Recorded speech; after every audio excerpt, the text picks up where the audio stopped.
AlfaCast, o podcast semanal da Alfa Educação. Apresentação, Professor Trindade. Bom, galera, bem-vindos a mais um AlfaCast. Aqui, Professor Trindade, falando com vocês, continuando nos temas de democracia, continuando com a discussão de como será o futuro desse país, do nosso estado e da nossa cidade. Hoje a gente está trazendo uma figura que é um cara expoente na região. Ele transformou uma cidade, ele simplesmente colocou o nome de uma cidade no país, no cenário político do país. Estou falando nada mais, nada menos de Gustavo Mendanha. Ele foi prefeito de Aparecida, aqui do lado de Goiânia, e aceitou o nosso convite para bater um papo conosco, contar um pouquinho da jornada. Mendanha, seja muito bem-vindo, obrigado por estar aqui conosco. Eu agradeço o convite, privilégio poder estar aqui. Eu gosto de fazer podcast, acho um ambiente democrático, tempo bastante... um tempo bacana para a gente poder bater um papo, conversar, e eu estou à disposição aqui para a gente poder dialogar. Agradeço aqui o convite de poder estar aqui. Maravilha, maravilha, Mendanha. Vamos começar pela tua formação. Você formou em Educação Física, sim, isso lá atrás.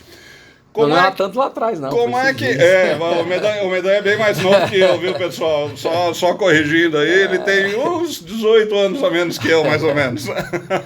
Mas como é que um cara que vai para a educação física vira, dá uma guinada e vai para a política? Explica isso para gente. Na verdade, meu pai foi deputado, foi ele que me inseriu na política, né? E eu tive a oportunidade de concluir o curso de educação física e fiz, acho que 6, 7 períodos de curso de direito também. Na verdade, não finalizei, é até engraçado isso. Meu pai tinha um sonho de ser advogado. E eu, o filho mais velho, ele me coloca essa responsabilidade e eu entro para a universidade. Tem que ser promessa de campanha. Vem acabar o curso de Direito aqui na Unialfa. Já pode começar fazendo promessa de campanha. E aí eu sei que eu depois, pai, eu não tô gostando desse curso. Eu era muito jovem, garoto. Acho que entrei na faculdade com 17 anos. E aí eu saio do Direito, vou para a Educação Física, concluo. Logo após eu fui para a África, em Angola, fazer um trabalho missionário, humanitário.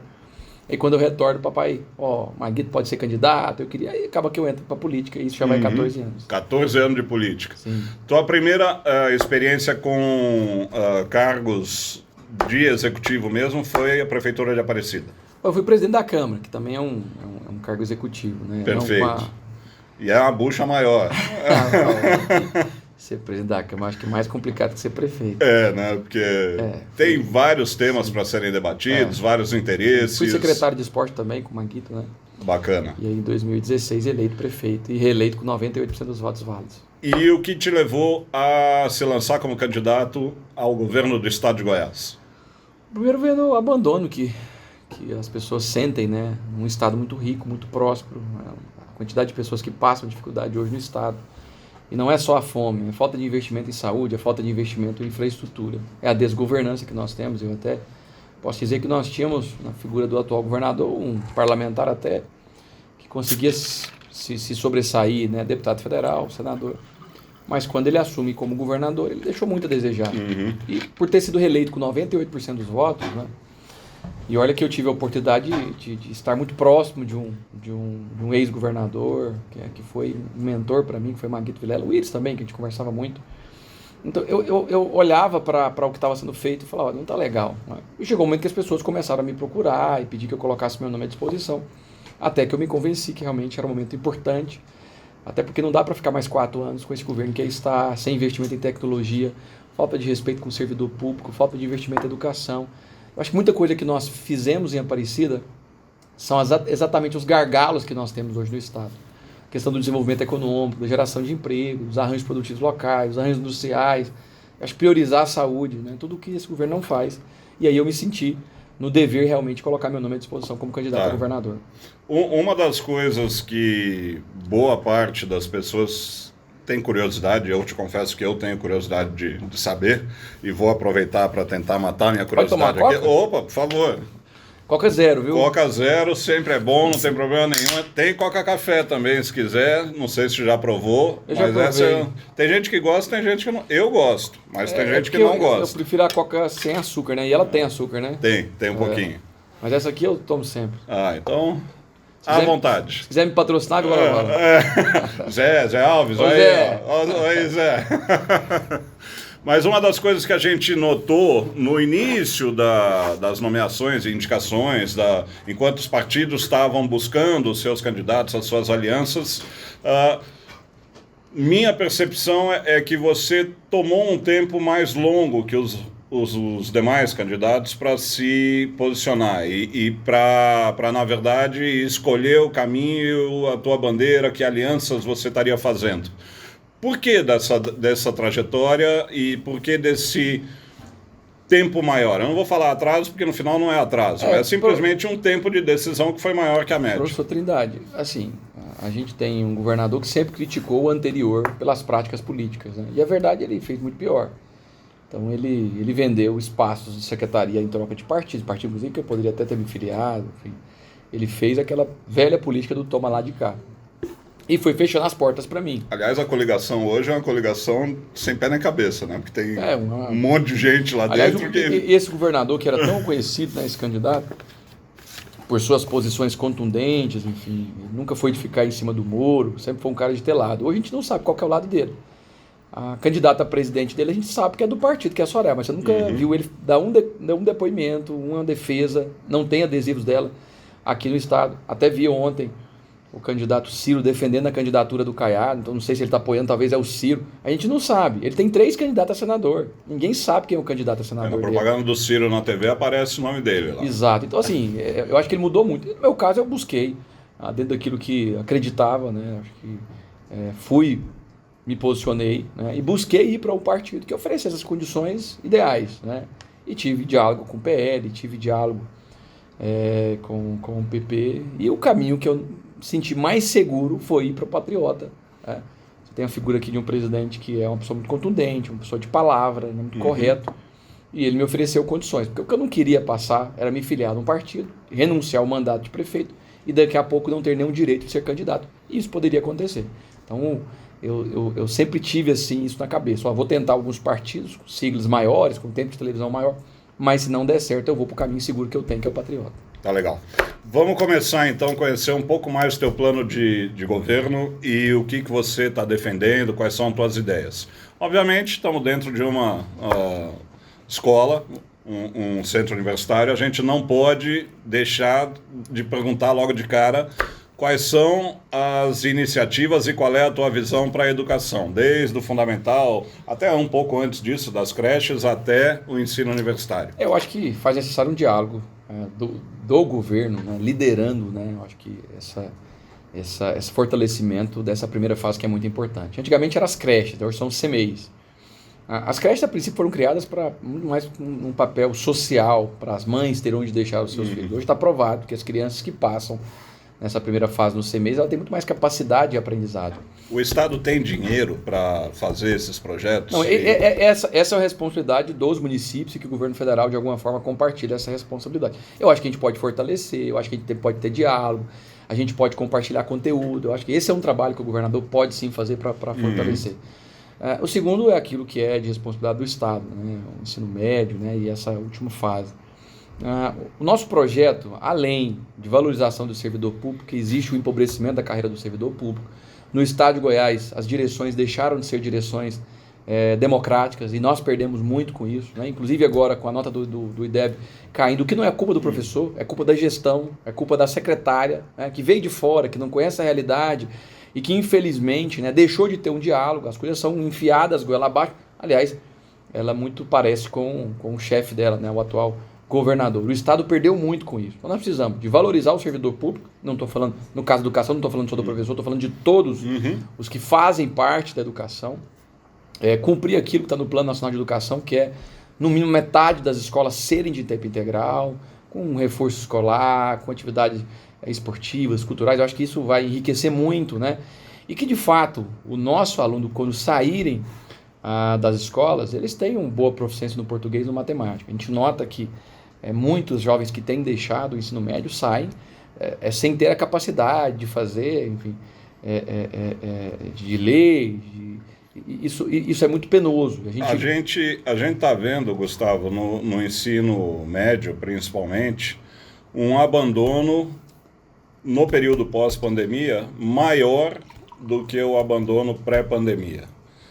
Você acha que isso é por qualidade de ensino, é por estrutura das escolas? Eu acho que são vários itens, né? Mas me parece que aqui no estado de Goiás isso não aconteceu. É por fator econômico? No Brasil, eu não sei se mascararam, mascararam os números. No Brasil como um todo houve uma evasão escolar, mas no estado eles dizem que não houve. Acho que é uma coisa que tem que ser olhada com mais critério, né? Mas nós temos que de alguma forma atrair esse aluno, né? Nós precisamos de criar aí atratividade, né? E a Aparecida nós fizemos. A Aparecida, eu visitando uma escola no sistema do SESI, Senai, eu vi lá a robótica implementada no ensino médio.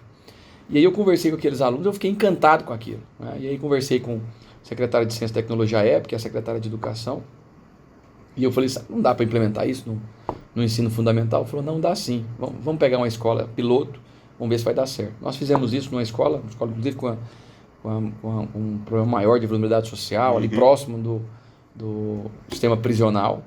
E a verdade é que os resultados foram super positivos, né? De cara, eu autorizei que nós pudéssemos colocar em 50% das escolas nossas públicas a robótica. Isso hoje está sendo feito pelo atual prefeito para levar para 100%. Algo interessante, você atrair mais o aluno, eu acho que discutir esse conteúdo também com o professor, ele participar na escolha do material. Modernizar o currículo modernizar, também, a questão da tecnologia, né? Acho que tudo isso é importante. A escola ser um espaço onde as crianças queiram, os jovens queiram estar. Isso que nós temos as condições de fazer. Outra parte importante, eu acho que além do ensino médio, além daquilo que o Estado tem que fazer, são as escolas técnicas, científicas, né, as profissionalizantes. Eu acho que é importante nós buscarmos... O ensino técnico é um caminho para o Brasil. Eu não tenho dúvida, né? Eu acho que o ensino superior é importante, mas nós não podemos deixar o ensino técnico de lado. Nós vamos ampliar o número de COTEC para que a gente possa oferecer para os jovens essa oportunidade de aprender, ter conhecimento para ele poder trabalhar. A questão do ensino superior para o Estado, que é o EG, que é um patrimônio do povo goiano, e que este atual governo retirou os 2% que eram utilizados para manutenção da UEG. E parece que a médio e longo prazo ele quer acabar com a Universidade Estadual de Goiás. E a UEG tem um papel extremamente importante, que é o de formação de professores. Sim. Todos os professores, toda a base da licenciatura do Estado praticamente sai da UEG. Ou deveria estar saindo da UEG. Na verdade tem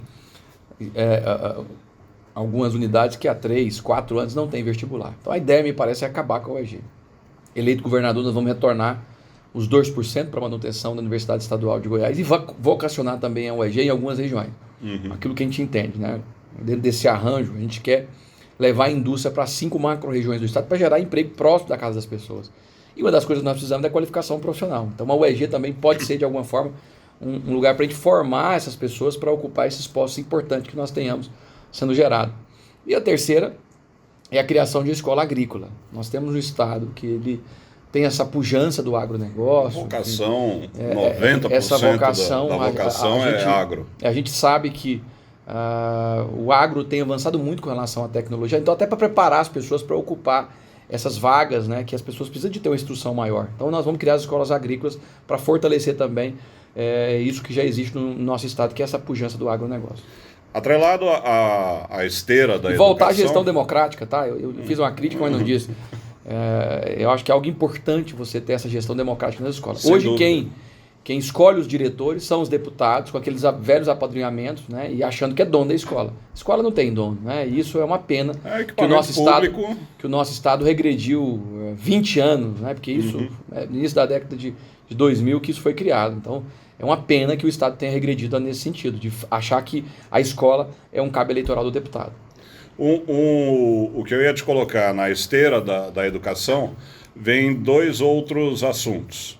O primeiro é empregabilidade, trabalho, taxa de desemprego, crescimento do país e crescimento especificamente do estado de Goiás. O estado de Goiás repetidamente está crescendo, e isso a gente vê, mas a gente não vê a indústria no estado de Goiás crescer de uma forma tão acelerada quanto outras atividades. Pelo contrário. Turismo, que está retomando agora. A indústria lá cresce, mas cresce sempre naquela briga e naquela dúvida da isenção fiscal. E como é que a gente consegue atrair? Como esse governo deste governador atual tivemos problemas lá em Catalão, Mitsubishi, não sei o quê. Quer dizer, para onde nós vamos com a tua proposta? Bom, Esse é um dos temas importantes aí, que eu acredito ser muito rico para o debate. Aliás, até lamento, né? E aqui aproveitar esse podcast, por que o governador está correndo os debates. Não sei o que ele quer esconder, qual que é o temor dele, né? Realmente isso é danoso para o processo eleitoral, mas enfim, faz parte. Quem perde é o eleitor, né? Que perde... Inclusive aqui nós participamos do debate. O primeiro debate do UOL foi aqui junto com a Unialfa. E esse sábado agora nós tivemos um debate em Rio Verde, que foi a TV Sucesso, em parceria lá com o CODERV, que é o Conselho de Desenvolvimento lá, e a associação, a CIRV, que é a associação deles. Infelizmente o governador novamente não compareceu, o que é uma pena, e quem perde com isso, né, eu acho que é o debate que seria muito enriquecido com a presença dele. Bom, esse para mim é um dos temas que nós precisamos de debater realmente, né? Esse governo atual penalizou muito o empresário, principalmente na pandemia, pela falta de diálogo, pela forma insensata, insensível que ele tratou a pandemia.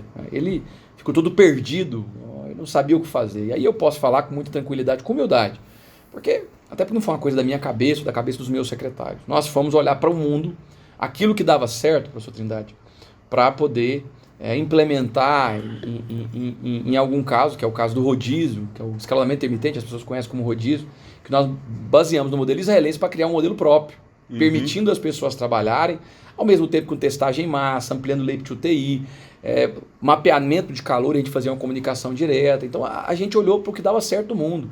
Utilizamos os oxímetros com os pacientes com comorbidade mórbida, telemedicina, enfim, a Aparecida deu um show. A Aparecida foi um show. Sim, diferente. Eu acho que despontou dos municípios de Goiás. Diferente do governador, que até debochou em praça pública, dizendo que não precisava do voto das pessoas. E aquilo não foi questão de medicina, saúde versus emprego. Não. É a forma. Ele não aceita o contraditório, né? Ele não teve a sensibilidade de saber que aquelas pessoas estavam passando dificuldade. Era hora dele como líder. Gente, calma, vou ajudar, vamos. Não, ele foi para. E se deixasse ali, ele tinha batido um povo, que é o estilo dele de governar. Nós precisamos de ter líderes que consigam se colocar no lugar das pessoas e ter equilíbrio, ter inteligência, buscar naquilo que está dando certo para poder ser replicado. Foi o que nós fizemos em Aparecida de Goiânia. Agora, com relação ao desenvolvimento econômico como um todo, primeiro que eu acho que nós precisamos de entender como o incentivo é importante para a gente poder atrair grandes indústrias para o Estado. Nós não receberíamos aqui a Mitsubishi, nós não receberíamos aqui a Caoa se não fosse um incentivo. E aí o governador pode nós estamos perdendo. Mas como que você perder receita de nada? Que adianta você ter 40%, 30%, 20% de nada. É melhor ter 7%, 12%, 11% de alguma coisa. Então, o incentivo fiscal é importante, porque quando você atrai uma grande indústria, você tem condição de gerar um ciclo virtuoso. Porque uma indústria como a Caoa, que contrata 4 mil, 3 mil pessoas, depois você tem essas pessoas adquirindo produtos do mercado local, frequentando a cidade, isso gera um ciclo virtuoso. Então a industrialização é algo importante, e nós faremos isso. Não só com incentivo, né, mas investimento em infraestrutura, resolver o problema da energia elétrica, que é também algo importante. O tema que acabamos de falar, que é a questão da qualificação profissional, também é importante dentro desse arranjo, e sobretudo o diálogo. Um líder, ele tem que estar disposto ao diálogo. Fazendo um parênteses, pegando o gancho da energia. O tema Enel está resolvido? Você acha que vai trocar de empresa, já tem os mineiros entrando, já foi a verdade feito é o seguinte, consórcio? Eu apresentei uma proposta, né? Até porque todos nós entendemos que a Enel presta um péssimo serviço. Eu sou a favor da troca da empresa. Agora, até isso acontecer, não dá para ficar de braço cruzado. E a gente apresenta uma solução viável, que já aconteceu no Estado em outras épocas.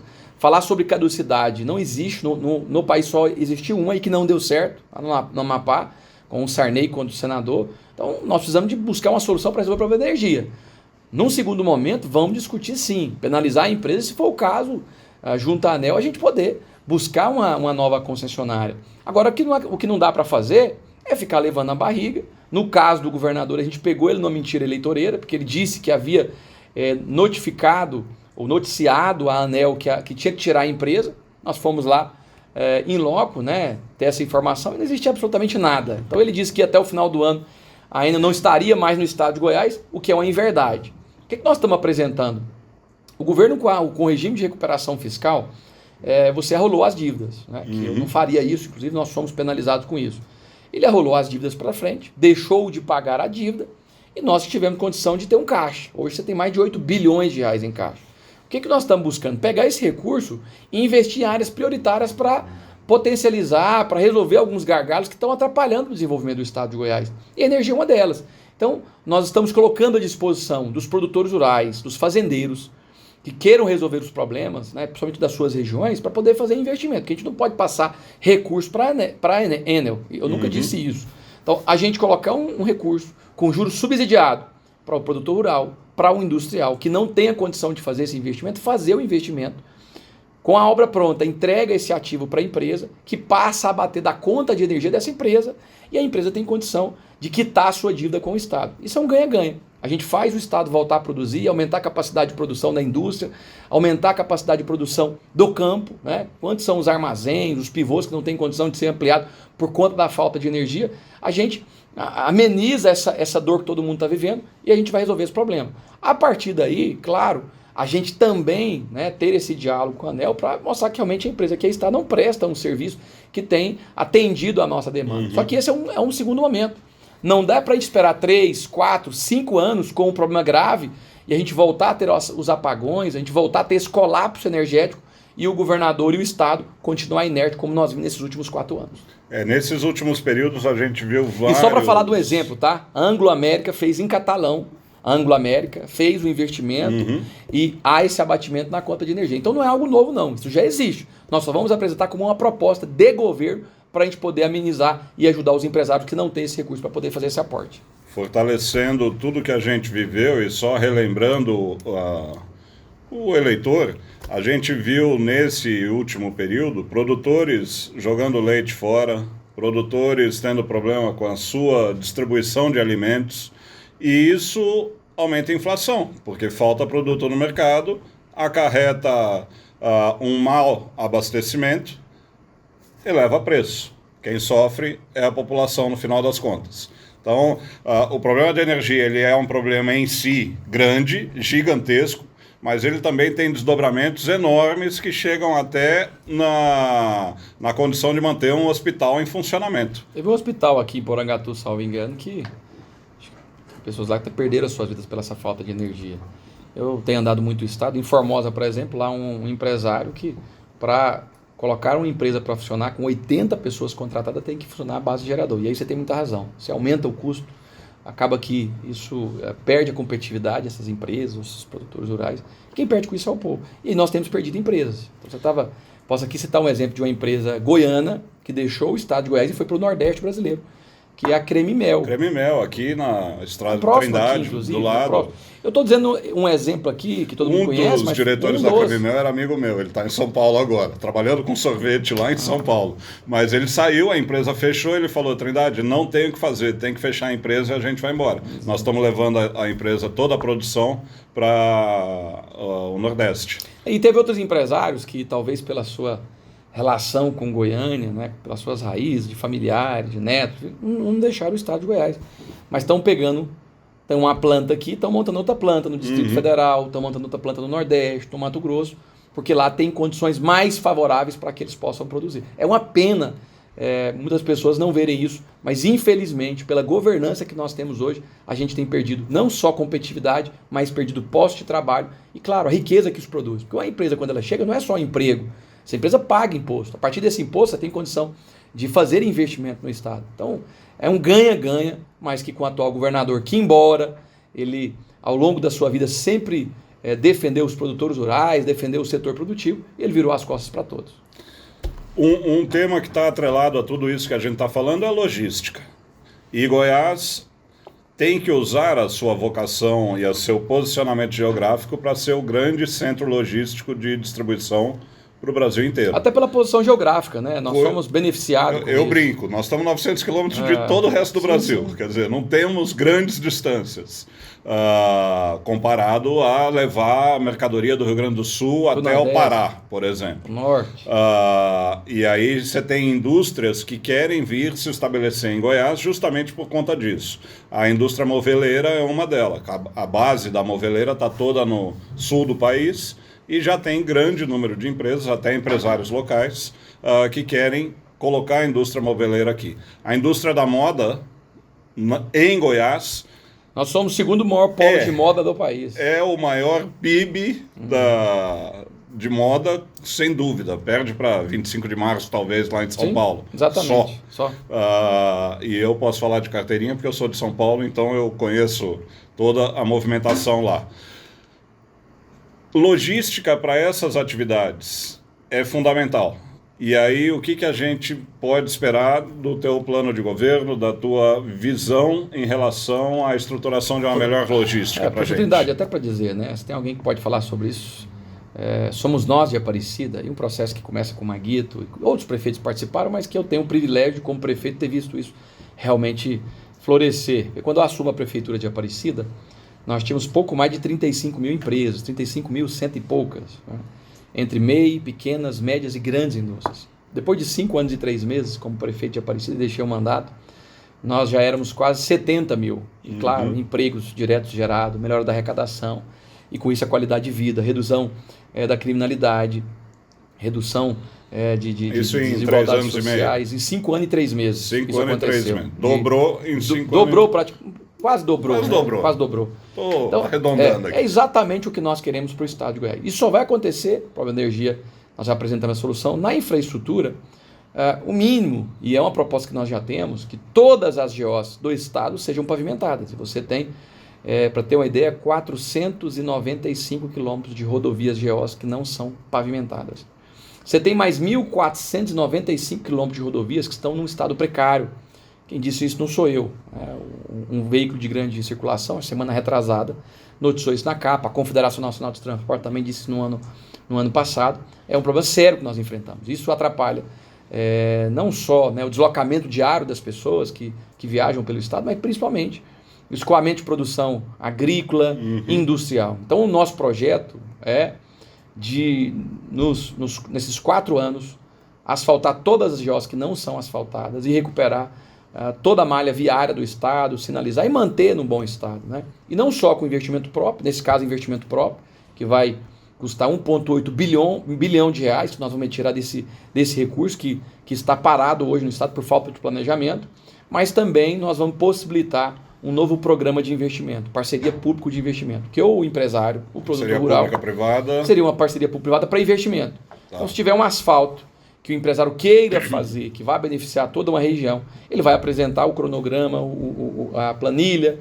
dentro da GETOP, aprovada, ele faz esse investimento, esse desembolso, depois da obra inaugurada, claro, conferida, enfim, tudo aquilo que nós devemos ter, ele passa a ter um abatimento do seu imposto. Então a gente vai facilitar, vai desburocratizar, e com isso a gente vai melhorar as nossas rodovias que de fato nós necessitamos, né? E trabalhar outros modais que são importantes, o aeroporto de carga de Anápolis, a ferrovia, enfim, nós temos condições de trabalhar isso e vamos fazer isso com muito afinco. Nós temos que valorizar o que nós temos de melhor no sentido estratégico de estar no centro do país, você tem plena razão. Eu não tenho dúvida que foi isso que fez a Aparecida crescer tanto nos últimos anos. Claro que as boas gestões, os investimentos, né, a coragem do empresário, mas essa questão nossa dessa posição geográfica vocaciona muito a logística reversa, e nós temos que saber bem utilizar isso. Perfeito.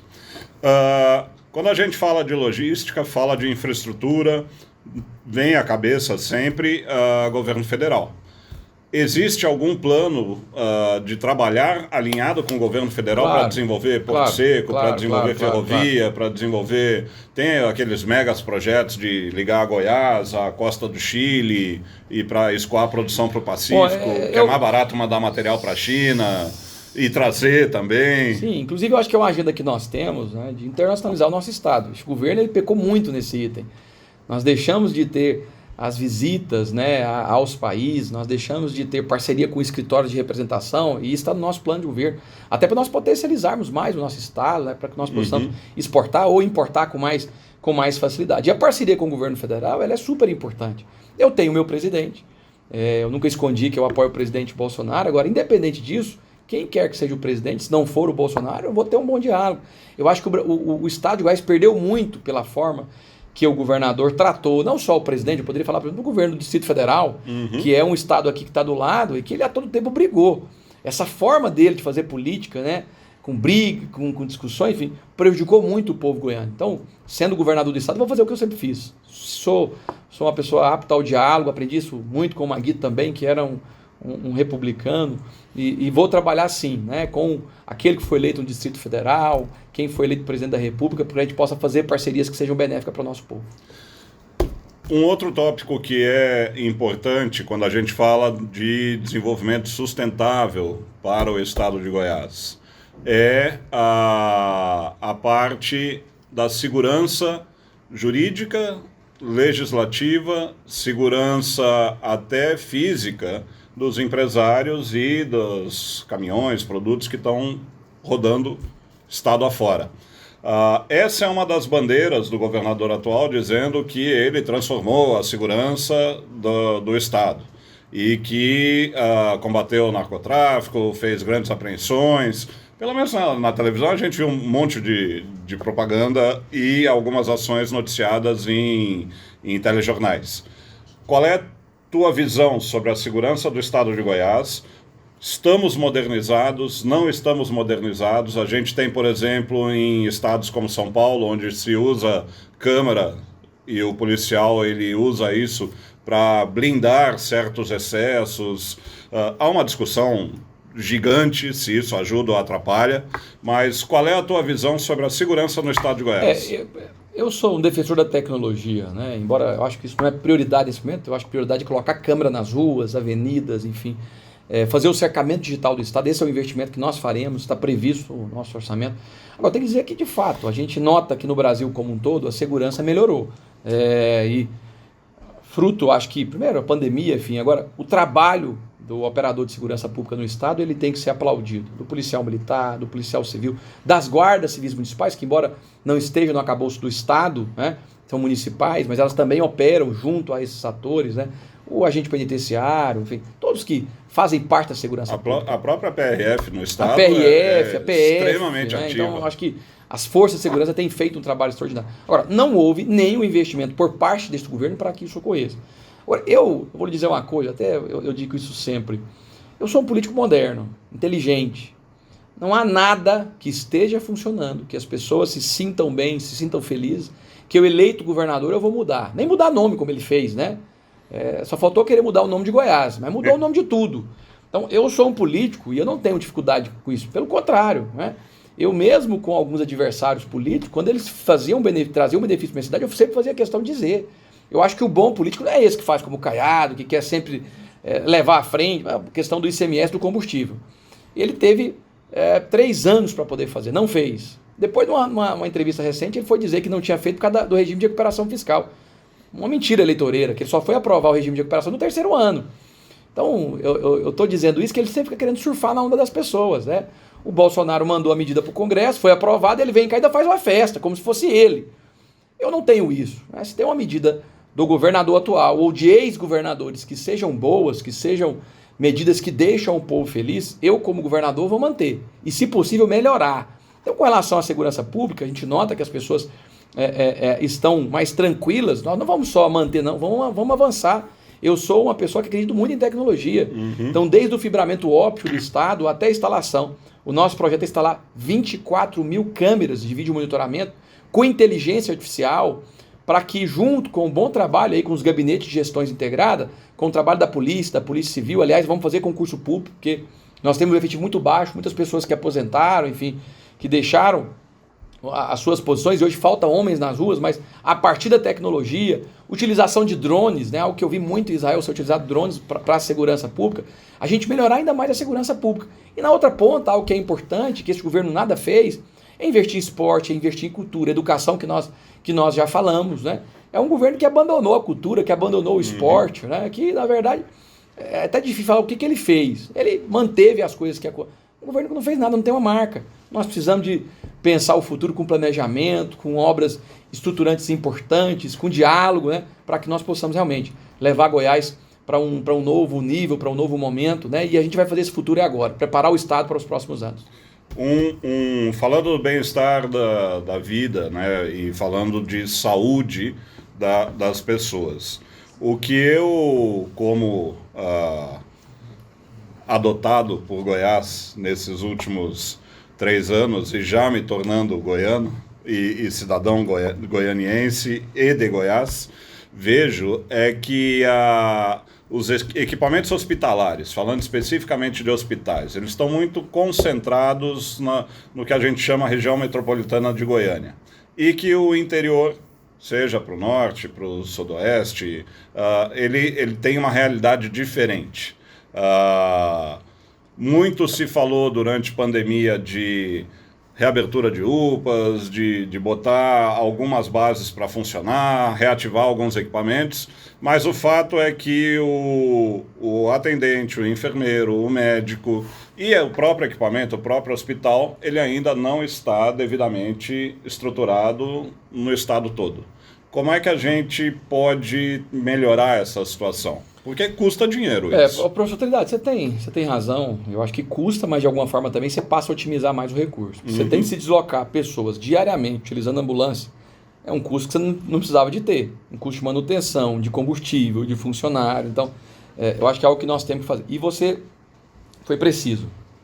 O nosso estado, embora o governador médico, ele não priorizou saúde. Vou dar exemplo da pandemia. A pandemia, a obrigação de um Estado constitucional mínimo de investir em saúde é de 12%. O município é 15%. O governador, nos anos de pandemia, ele apenas cumpriu o mínimo de investimento, os 12%. Não teve um ano sequer que ele investiu um centavo a mais. O mínimo. No caso de Aparecida, não só Aparecida, os municípios, de uma forma geral, investiram bem além, em média, 40% a mais do seu orçamento em saúde. No caso de Aparecida, ao invés dos 15%, nós investimos mais de 28% do nosso orçamento em saúde. E isso não tem nada a ver com o Estado não ter recebido dinheiro do governo federal. Não, porque o Estado recebeu. O município também recebeu. Né? Ele não priorizou, pelo contrário. Né? A testagem PCR, que é aquela padrão ouro, não foi oferecida para os municípios. Né? Ampliação do leite UTI. E outra coisa, que acho que é importante dizer isso. No caso de Aparecida, tudo que foi montado para enfrentar a Covid, nós permanecemos com aquela estrutura agora para enfrentar outros problemas. No caso do Estado, foi desmontando tudo. E mais, ele só pegou o recurso federal e investiu. Ele cumpriu o mínimo, o que é uma pena. Porque nós perdemos quase 1.000 pessoas em Goiás por falta de leite de UTI, inclusive um ex-governador. E um governador que era médico não teve sensibilidade. Não pegou e falou, saúde agora é prioridade. Ele não fez isso. Né? E mais, não conseguiu ter diálogo, não conseguiu... Foi realmente desastroso a forma que ele liderou na pandemia. Agora, caso eleito governador, se Deus quiser, estaremos no segundo turno, não tenho dúvida que nós venceremos as eleições, é regionalizar de fato a saúde. Então você tem 18 micro-regiões que estão espalhadas no estado, mas são 5 macro-regiões. E nós deveríamos, nessas 5 macro-regiões, oferecer todos os tipos de tratamento, oncológico, cardiológico, hemodiálise, as maternidades, né? Você tem muitas crianças de Goiás que nascem em Brasília porque não tem maternidade naquela região. Você tem muitas pessoas que são tratadas em outros estados ou têm que percorrer quilômetros e quilômetros para poder ter um tratamento digno. E é humilhante para essas famílias ter que, muitas vezes, se submeter a isso. O que nós vamos fazer em 2 anos é regionalizar de fato a saúde. E aí são 2 coisas que nós vamos fazer. E eu, diferente do governador atual, acredito em parceria público-privada. Eu acho que você tem bons empresários que são sérios, que podem oferecer serviço. Não estou falando só de saúde, eu também sou a favor dos vouchers na educação, bolsa universitária, porque tudo isso é para atender a demanda. Aquilo que o Estado muitas vezes não consegue com o equipamento público atender, que faça parcerias. E no caso da saúde, qual que é a ideia? Dentro dessas macro-regiões, se a gente tiver equipamento público que possa oferecer condição, tudo pode ser feito com equipamento público. Agora, se não tiver, se tiver lá uma boa unidade hospitalar, seja uma Santa Casa, seja, enfim, um hospital privado, né, que não seja beneficente, e a gente tiver condição, eles oferecer um serviço de qualidade, que a gente contrate esse serviço. Agora, dentro dessas 5 macro-regiões, será oferecido tudo aquilo que o cidadão goiano precisa para sobreviver. Todo o tratamento médico, consultas, cirurgias eletivas, alta complexidade, média complexidade, leitos de UTI, nós estaremos colocando nessas 5 macro-regiões. Fiz isso em Aparecida. Quando eu assumi a Aparecida, não tínhamos lá leito de UTI. Hoje, professor Trindade, nós temos, você é paulista ou paulistano? Paulistano. Você sabe que o Einstein, que o Sírio, que a Beneficência Portuguesa é o que há de melhor. Hoje tem a Rede Star, Redditor. Em Aparecida, o Hospital Municipal de Aparecida, que leva o nome de Iris Rezende Machado, é gerido nada mais, nada menos que pelo Hospital Albert Einstein. É tratamento de gente rica para as pessoas normais. Não é? Uhum. As pessoas, quando vão até ao nosso hospital, elas ficam impressionadas. Tem criança que entra para a área infantil que não quer ir embora. Porque às vezes na casa não tem televisão, não tem ar-condicionado. Os nossos hospitais oferecem o que há de melhor no que tange a profissionais, a equipamentos, mas também uma hotelaria que é digna de um hospital aí de primeiro mundo. Na parte de captação de recursos para o Estado, obviamente o Estado ele vive da coleta de impostos, mas ele também pode viver da captação de recursos via programas de internacionalização, abordagem junto a grupos empresários para estabelecer parceria pública-privada. Isso faz uma base de investimento que facilita e alivia a cobrança de impostos da população. Qual é a tua visão para a reforma tributária aqui no estado de Goiás e como isso está conciliado num plano maior de uma reforma tributária do país? Eu sou a favor da reforma tributária, eu sou a favor de reduzir um pouco, embora nós estejamos dentro do regime de recuperação fiscal, e eu confesso que, eleito governador, nós não vamos ficar até 2030 esperando esse regime de recuperação ser cumprido, até porque as pessoas serão muito penalizadas. Então, nós não vamos também romper, porque eu sou legalista, e nós vamos desfazer essa bagunça com investimento em infraestrutura, resolver o problema da energia elétrica, investimento em qualificação profissional, para a gente poder ter um equilíbrio fiscal o mais rápido possível, poder tirar o estado de Goiás do regime de recuperação fiscal. Mas sou sim um defensor que nós possamos reduzir, claro, para que isso possa potencializar mais o nosso estado. A gente vê o que o Brasil está fazendo. O Brasil reduziu aí o ICMS do combustível, outros itens. O que aconteceu? Reduziu já o desemprego, a inflação caiu, e é notório isso, né? Isso ocorre em vários momentos e nós temos que fazer isso, principalmente pós-pandemia. As pessoas sofreram muito, as pessoas estão com dificuldade e nós precisamos de dar fôlego para esses empresários. A gente entrou também num cenário recente. Curva de Laffer, né?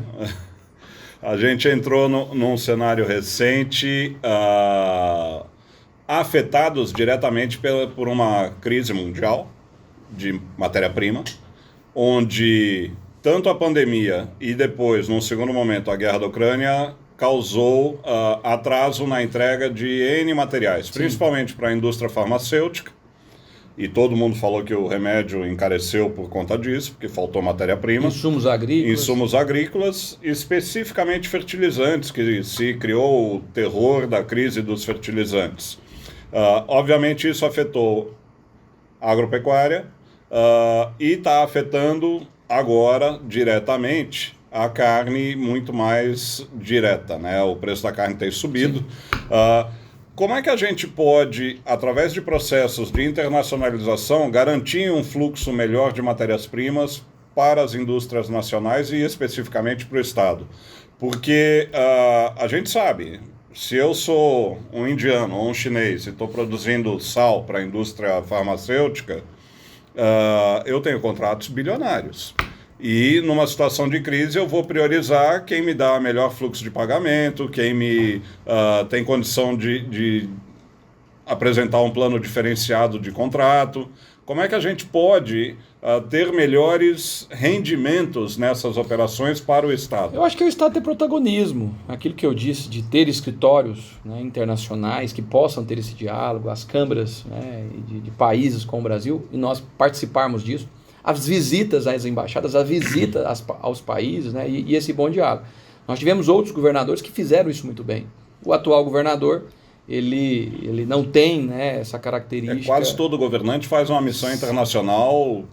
Ele é muito fechado, acha que é dono da verdade, acha que não precisa das pessoas, e aí essa característica pessoal dele acaba levando também para a característica como governante. Nós vamos reabrir novamente o estado de Goiás, vamos abrir as fronteiras do estado, não só para outros estados, mas para outros países. Para ter uma ideia, eu como prefeito fiz isso, né? Visitei Israel, visitei a Alemanha, inclusive algumas parcerias que nós temos no município a partir dessas visitas, né? De empresas que nós conseguimos atrair para o nosso município, e nós precisamos de internacionalizar novamente o estado de Goiás. Esse movimento ele não é só para garantir matéria-prima e para garantir fluxo de capital, mas é para garantir acesso à tecnologia e à inovação. Como é que você vê o estado de Goiás quando se fala de inovação? o Estado analógico, né? Eu vou te falar do governo, porque as pessoas às vezes, né, eu, por exemplo, trabalho essa questão do Estado inteligente, um conceito muito... É um governo que não acredita em tecnologia. E eu até digo, até por conta de eu falar muito sobre isso, ele tentou incorporar um pouco isso no seu plano de governo, no seu discurso, até falou, eu coloquei o Orbicam. Só que ele não sabia que um ano antes, os nossos alunos em Aparecida já estavam utilizando o Orbicam, que é um aparelho que coloca no óculos pessoas de baixa visão ou que não têm a visão. E aí ele fala com a pessoa, né? A voz, tem uma pessoa na sua frente, lê. Aí depois de um ano ele colocou achando que estava inovando. Não, tinha um ano de atraso. Fibra ótica, por exemplo, que ele está no plano de governo dele, enquanto o Estado tem pouco mais de 600 quilômetros, se você exclui a Aparecida do Estado, obviamente, a Aparecida tem mais de 820 quilômetros de fibra ótica. Enquanto o Estado não tem uma câmera sequer, pelo menos que eu tenha conhecimento, eu acho que Goiânia tem, a Aparecida tem 650 nas ruas e mais quase 3 mil em equipamentos públicos. E todas funcionando. Agora pode ser que uma tenha problema, mas todas num estado, né? E a gente conseguiu elucidar crimes, a gente conseguiu recuperar veículos, a gente conseguiu reduzir o número de furtos em escolas, utilizar a tecnologia. Isso é otimizar recursos. Então, eu sou um governante que acredito muito na tecnologia. Estou falando de segurança, na saúde, por exemplo, prontuário eletrônico, o fluxo de atendimento, você entender que tem uma unidade que está recebendo mais pessoas e outras não, você canalizar para as pessoas ir para outra unidade, a questão do telemedicina. Então, enfim, a tecnologia é o que... Essa questão da governança, da transparência, do controle de gasto público. Você tem condição de fazer N coisas que vai melhorar a vida das pessoas. E aí não é só isso, né? Os semáforos inteligentes, essa questão da sustentabilidade. O termo de Estado inteligente é um termo muito amplo. Rodovias inteligentes. Rodovias inteligentes. Rodovias com segurança, monitoradas, veículos, com auxílio. Veículos monitorados. Então, a tecnologia, ela não tem... E uma coisa, você está aqui com o celular hoje ele pode ser um novo celular da Apple, é novidade. Daqui 6 meses sai o outro, esse aqui já tem uma série, o outro já tem uma série de funções, e esse é um processo contínuo. Então, a gente trabalhou para Aparecida primeiro ser uma cidade digital e agora uma Smart City, e ela já é. O que nós queremos para o Estado é a mesma coisa. Gustavo, mas o que isso vai facilitar? Facilita muito, facilita novos investimentos, indústria 4.0, facilita as startups, porque eu, enquanto prefeito de Aparecida, sonhava em ter uma cidade que fosse realmente... um Vale do Silício de Goiás, né, com as suas proporções, mas assim, que Aparecida fosse uma cidade que respirasse tecnologia. Os postos de trabalho pagam muito mais. Você tem condição de um jovem bem qualificado morar em Aparecida e trabalhar para uma empresa em Nova York. Então, o coworking, né? E a gente só vai fazer isso se tiver a mentalidade para isso. Se nós continuarmos com o governo que aí está, vai ser mais 4 anos de atraso. Por isso que eu tenho dito, é importante a gente começar a construir o nosso futuro agora. Porque se o Estado de Goiás não investir em tecnologia, nós vamos ficar ultrapassado e isso vai atrasar muito o desenvolvimento do Estado, porque outros estados já estão fazendo isso. É o que a gente percebe, e aí eu vou falar não só pela universidade, mas eu vou falar também pelo lado da indústria, existe uma escassez de profissional qualificado no mercado. Sim. E essa qualificação, retomando o tema das escolas técnicas, o Sistema S tem feito um excelente trabalho. O nosso amigo Sandro aqui em Goiás, o presidente da FIEG... Inclusive levando agora uma escola lá para a região do entorno, a região metropolitana do Distrito Federal, que é uma região que a gente precisa de muito levar isso, né? Você sabe que ali é um lugar que eu tenho... Assim, eu olho e falo, por que os governantes não olham para cá? Porque ali você tem a mesma vocação que nós temos nessa região. Exato. São milhões de pessoas que ali vivem. Se você der um incentivo, se você criar os polos industriais, que nós vamos fazer os novos polos aí para o Estado, você tem condição de potencializar aquilo muito rápido. Só que as pessoas ficam de braço cruzado, enfim, olhando para os seus interesses pessoais. Quem perde com isso é o povo que mora naquela região. E justamente pegando essa esteira novamente, na questão social, que a gente percebe, distribuição de renda é um fator ainda crítico em Goiás. A gente tem uma distribuição diferenciada em relação a outras regiões do país, mas estamos longe de ser um estado equilibrado na distribuição de renda. Do ponto de vista social, o que o governo pode fazer e quais programas sociais a gente poderia esperar do seu governo? Bem, nós vamos incrementar um pouco o que já existe, né? Você tem os programas federais, né? E você tem algumas pessoas que não... E tem os programas sociais do Estado. Você tem algumas pessoas que estão fora. A gente tem uma OVG, tem algumas. Você tem pessoas que estruturas. estão dentro do programa do governo federal, tem pessoas que estão dentro do programa do estadual e tem pessoas que estão fora de tudo, que são cerca de 300 mil pessoas.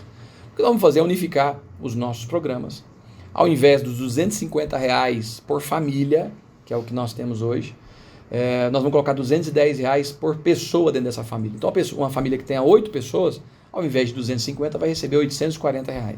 Agora, é importante dizer que isso vamos fazer com as pessoas que estão em estado de vulnerabilidade, desempregadas, enfim. Porque eu tenho dito algo, Trindade, que o melhor programa social que existe é emprego e renda. Então, agora, se as pessoas passam necessidade, e algumas passam, eu diria, fome, né, a gente tem que assistir essas famílias. Agora, a médio e longo prazo é qualificar, é ensinar essa pessoa a pescar para que ela possa sair desse estado. Uhum. Maravilha. Abrindo agora o tema para você contar um pouco mais dessa tua experiência de candidato, desses últimos dias, dessa correria. O pessoal não tem ideia do que é ser candidato a governo do estado. Só quem já foi. Em geral, a população que não tem acesso à rotina do candidato, vê ele na televisão, vê ele dando entrevista e fala, pô, o cara tá com a vida ganha, não tá fazendo nada, nem trabalhando tá. Conta pra gente como é desgastante, qual é o tamanho desse trabalho. Bom, eu tenho 6 meses aí praticamente na estrada. E tem sido dias incríveis. Primeiro que eu gosto de gente, né? Tem político que não gosta de gente, só sai pra rua de 4 em 4 anos. Eu vivi a minha cidade... Para montar foto, tirar foto montada. Eu vivi a minha cidade com intensidade, 24 horas por dia, 7 dias por semana. E foi por isso que fui reeleito com 98% dos votos válidos. Então eu me entrego muito para aquilo que eu faço, né? E como candidato tenho feito isso, domingo a domingo, não só eu, minha esposa, nosso vice-governador Ila Cruvinel, o João Campos, que é nosso candidato a senador, e nós 4 temos nos redobrado em visitar cidades. Disse no intervalo aqui, antes de começar o programa, na verdade, que nós visitamos em média, nós 4, 50 cidades. A gente tem tentado ter esse contato com o eleitor, as pessoas nos veem, né? Além disso, temos programas eleitorais, entrevistas, podcast, debate, né? Eu não fujo de debate. E tem sido muito bom, né? O calor humano das ruas, as carreatas que são incríveis, né? E o sentimento que eu tenho é que nós temos aí boa parte do eleitorado goiano indeciso em quem votar. E o que eu tenho pedido é a oportunidade de governar o estado de Goiás. Nesse primeiro turno, eu tive apenas 58 segundos de tempo de televisão, enquanto o meu adversário, que é o candidato da máquina pública, teve 5 minutos e alguns segundos, né? Então, muito difícil as pessoas fazerem uma avaliação com pouco tempo que eu tenho, com tanto tempo que ele tem. Segundo turno é 5-5. Tempos iguais, condições iguais, e eu peço a você que esteja indeciso que nos ajude para a gente poder estar aí no segundo turno e, se Deus quiser, vocês conhecerem um pouco do trabalho que nós realizamos em Aparecida, mas principalmente as propostas que nós temos para o estado de Goiás. Pessoal que quiser informação, onde acessa a mídia social, como é que ele consegue... O meu Instagram, é conhece Facebook, mais Gustavo M. Mendanha. Você tem todas as minhas plataformas, né? O Instagram, Facebook, Twitter, o YouTube é Gustavo M. Mendanha também. E também nós temos o site www.gustavomendanha.com.br. Plano de governo está lá. Plano de governo, a nossa história, todo o nosso trabalho dia a dia, né? Que as pessoas vão ver como nós andamos, a rotina, né? Eu não tenho preguiça, eu sou uma pessoa inquieta realmente em fazer, em conquistar. E é isso que nós queremos, né? Eu quero implementar esse mesmo sentimento que eu tenho de poder trabalhar com inquietude para poder fazer o nosso povo voltar a sorrir. E agora falando um pouco da pessoa e, se me permitir, até um pouco da família do Gustavo. Como é que a família está encarando o candidato e essa loucura que é uma campanha? Eu acho que sem apoio é impossível fazer um negócio desse. Mas conta pra gente como é que está a rotina dentro de casa. Já tenho 14 anos de vida pública. Então, os meus 2 filhos mais velhos já passaram por alguns processos, né? Eu tenho um de 13, tenho uma de 9, e o meu garoto caçula tem 3, vai fazer 4 semana que... Sábado agora, que dia que é hoje? 20, né? Hoje são 19. Então, ele faz sábado agora 4 aninhos. Ele é o que mais sofre, porque na eleição passada não tinha idade, não entendia, né? Aí o irmão fala, não, fica tranquilo, quando ele for a presidente você vai ver o que é bom. E aí os outros dois já são, né? A minha esposa, na verdade, é minha companheira para tudo. Então ela está do meu lado, ela está correndo para um lado e para o outro, né? Eu perdi uma figura importante na minha vida, do ponto de vista familiar. Eu perdi o Maguito, mas perdi meu pai. Meu pai faz uma falta danada. Mas minha mãe, que nunca foi muito apta à política, sábado agora ela até me representou num evento. Então eu diria que a minha família está muito bem, consciente do papel que nós estamos desempenhando, né? E feliz por ver que a gente está conseguindo mostrar um pouquinho daquilo que nós somos, né? Muita verdade, muita transparência. Tem muito candidato de diferentes ideologias, partidos, que promete e fala algumas coisas que a gente percebe que não tem sustentação. Eu tenho escutado na campanha governadora aqui muita gente falando de meio ambiente, que vai tratar o meio ambiente diferente, que vai acabar com as queimadas, que vai acabar com o problema de lixão, mas eu não vejo proposta concreta para tratar o ISG que a gente fala, né? Ambiente, sustentabilidade e governança. Como é que teu governo está olhando para a questão ambiental? Trindade, bom, a questão dos resíduos sólidos, a gente tem uma proposta de ser protagonista no sentido de diálogo, até porque fica a critério dos municípios fazer o tratamento dos resíduos sólidos. Acho que a gente tem que entrar como um ator para poder colaborar, para ajudar, principalmente os pequenos municípios, para se fazer consórcio, porque eles realmente têm dificuldade e a maioria não cumpre a legislação. Não está nem estruturado para... Com relação ao meio ambiente do Estado como um todo, eu sou uma pessoa legalista. Eu acho que nós temos uma legislação uma das melhores do mundo, né, de realização. Temos que cumprir ela. Cuidar bem dos mananciais. Eu acho que nós precisamos de utilizar a tecnologia. Eu acho que a gente peca muito com esse governo que aí está. Né, tem condição de fazer monitoramento, utilizar. A gente faz isso em Aparecida, né, com relação aos mananciais. Enfim, eu acho que isso é importante. E fazer um trabalho de replantio com matas nativas, né? Principalmente para a gente poder recuperar um pouco aquilo que foi degradado. Lá em Mineiros, onde que é o berço do Araguaia, não tem trabalho nenhum por parte do Estado. A gente tem condição de fazer sim aquilo que nós... Está com o Parque da Zema do lado ali. Sim, a gente tem condição sim de continuar sendo um Estado altamente produtivo, enfim, mas cuidando também para que a médio e longo prazo os nossos filhos não sejam prejudicados. E nós faremos isso. Legal. Tempo estourado? Recado final para primeiro para o teu eleitor, que já te conhece, já sabe, mas o que mais interessa é recado para aqueles que estão em dúvida. Você deu um mini spoiler aí falando do que vai fazer, mas agora é hora de cativar esse pessoal. Você sabe, comunidade acadêmica, presta atenção, né? Que a gente vai lá cobrar depois. Bom, quem conhece um pouquinho da minha história sabe que eu sempre trabalhei com verdade, né? Eu não seria reeleito numa cidade com a votação que tive se eu não fosse uma pessoa coerente, se eu não fosse cumpridor de compromisso, seja com as pessoas que ficam ao meu lado, seja principalmente com a população. O que eu peço aqui é a oportunidade, né, de liderar Goiás para um novo momento, de liderar Goiás com justiça, de liderar Goiás com sensibilidade. Eu sou uma pessoa muito humana, me coloco no lugar das pessoas. Eu quero aqui não é pedir voto, não, eu quero pedir apoio. Até porque nessa reta final tem muitas pessoas indecisas. Então você que já se decidiu, você que entende que eu posso fazer aí um bom governo pelo Estado de Goiás, me ajude. Converse com o seu amigo, converse com o seu vizinho, converse com o seu colega de faculdade, com o seu colega de trabalho, para que nós possamos realmente começar a ver o nosso futuro agora. Não podemos ficar mais 4 anos esperando um governo que teve a oportunidade e que não fez nada, apenas manteve aquilo que existia. A você que está indeciso, peço que conheça um pouco mais das minhas propostas aí, ativando nas minhas redes sociais, conhecendo um pouquinho daquilo que nós temos planejado, né? Conhecendo o meu histórico e as nossas propostas. E claro, agradecer aqui a vocês, fiquei muito feliz aqui no AlphaCast, obrigado professor Trindade, sua equipe que está toda aqui acompanhando aqui nos bastidores, o pessoal que está me acompanhando também, pedir que Deus possa estar nos abençoando. E eu estou muito confiante, né, por tudo aquilo que nós fizemos, pela nossa trajetória e história, que nós temos condições de fazer um grande governo, né?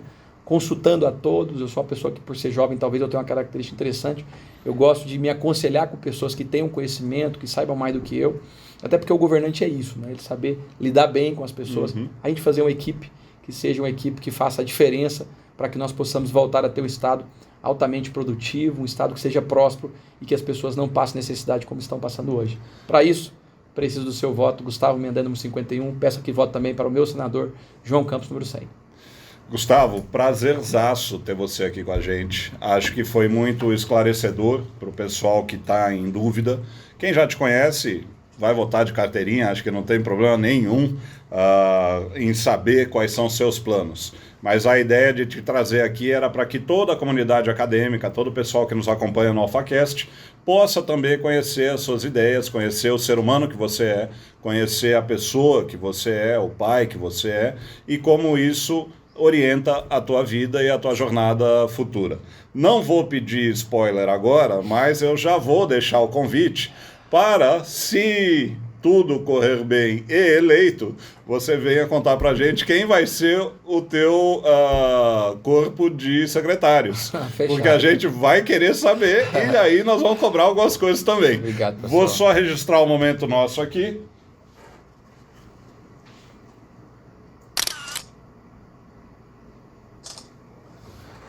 Bom, galera, tivemos aqui com Gustavo Mendanha, candidataço ao governo do estado de Goiás.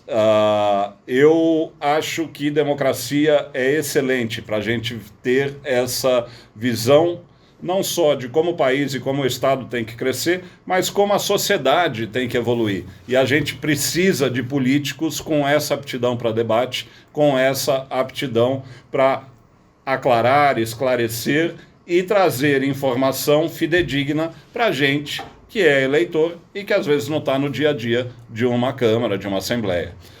Mais uma vez te agradeço demais, Gustavo. E boa sorte na campanha, boa sorte em todo o teu caminho e nos vemos no Palácio? Fechado. Fechado, boa. Valeu, galera!